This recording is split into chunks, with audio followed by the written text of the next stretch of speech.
வாங்க மாமா, வாங்க அத்தை, நல்லா இருக்கீங்களா? வாங்க உட்காருங்க. இருக்கட்டும் மாப்பிள.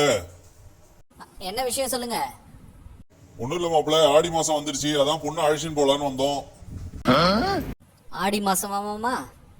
சரி மாமா, சரி மாமா. என்ன பண்றதுன்னு தெரியலையே.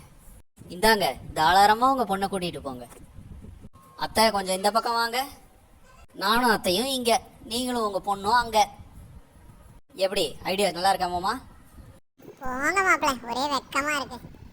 என்ன மாப்பிள இதெல்லாம்? உங்களுக்கு கல்யாணம் ஆகி ஒரு 25 வருஷமா இருக்குமா? 25 வருஷம் கழிச்சியே உங்களால் உங்கள் பொண்டாட்டியை விட்டு பிரிஞ்சிருக்க முடியல. கல்யாணம் ஆகி ஒரு மாதம் ஆனால் எங்களை பிரிக்கிறீங்களே, உங்களுக்கு மனசாட்சி இல்லை? நீங்கள் 2 பேரும் அங்கே இருங்க, நாங்கள் 2 பேரும் இங்கே இருக்கிறோம். இந்த மாதம் முடியட்டும், பார்க்கலாம். மாப்பிள மன்னிச்சிரு மாப்பிள. இந்த மாப்பிள என் பொண்ணு நீயே வச்சுக்கோ, நான் என் பொண்டாட்டியை கூட்டிட்டு வீட்டுக்கு போறேன்.